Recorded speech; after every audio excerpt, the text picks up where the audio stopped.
Nandito tayo sa may Yamaha Y3S Premium Bikes Corporation sa may Regalado Avenue. Tara, tingnan natin kung anong updated na motor dito sa kanilang kasa. Kita nyo na itong Our Lady of Fatima University dito sa may Regalado Avenue. Makikita nyo na yung Yamaha Y3S Premium Bikes Corporation.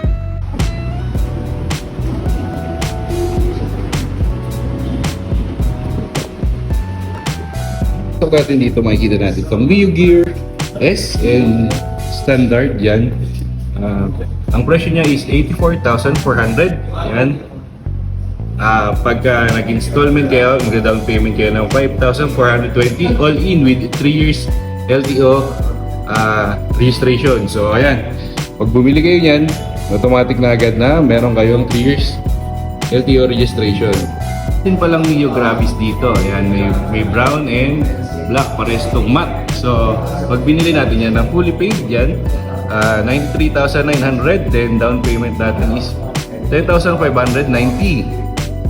All in with 3 years registration. Yan. Ganda, di ba? Astig yung kulay na ito. Para nagkakape sa Marilaki. Meron ganyan, di ba? Dito naman tayo sa may YTX. May tatlong kulay, ay dalawang kulay. Meron tayong black and blue. Yan. Pag binili natin siya is 57,900, then down payment natin kung mag-installment tayo 6,990, all in with 3 years LTO registration. Yan. Yan sa mga naghahanap ng pang-trabaho, ganun, yung pang-tricycle. Yan, ito yung mga usually na ginagamit dun eh. Yan. Ito yung isa ko sa mga pangarap. Yan. WR155 kasi gusto ko mag-off-road. Yan. Mahilig kayo mag-off-road, pwede ito sa inyo. Yan, mabibili nyo ito na 180,000. Tapos kung mag-installment kayo, down payment kayo ng 54,000. Plus 1,200 for 3 years LTO registration. So, ang total niya is 55,200 for yung LTO registration. Yung hilig nyo naman ay sporty look, mayroon ditong R15M. Yan, sobrang angas nito tingnan, di ba? Racing talaga tayo dyan.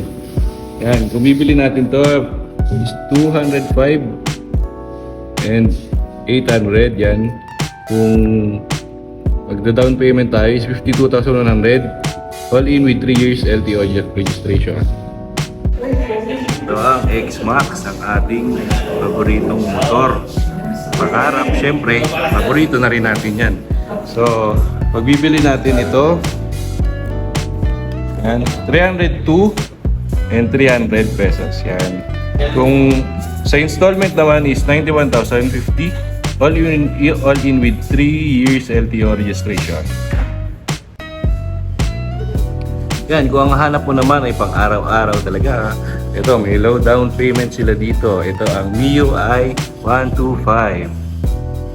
Pero tayo ditong Aerox na napakaganda ng kulay, di ba? Tingnan nyo, matte siya pero kung titingnan mo siya parang napaka-elegante tingnan. So ito ay isang standard version.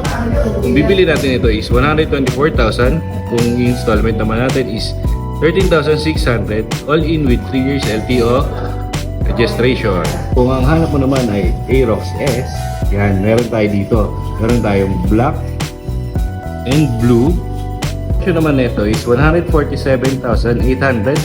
Kung magda-down payment tayo dito is 15,700. So, solid na pati mga kulay na ito, di ba? Ang hanap natin, marami dito. Meron tayo dito silver, green, tsaka black. Ayan, black yan. So, kung bibili naman natin ito is 152,900.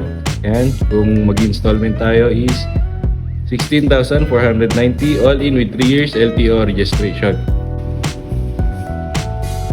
And meron tayong promo dito. So, if ever nakukuha kayo ng Mio Gear standard version, yan. So, ayan siya. Ayan yung Mio Gear. Pag bumili kayo niyan, makukuha nyo itong bag ng Yamaha na napakaganda. Ayan, no? Ang daming bulsa. And malaking bag. Parang pwede ko na siyang sabihin na traveling bag. Then, aqua flask. Yan, 22 ounce. I'm not sure kung 22 ounce lang ang bibigay nila, pero kasama yan. Yan. So, ano bang inaantay? Mag-avail tayo ng Mio Gear!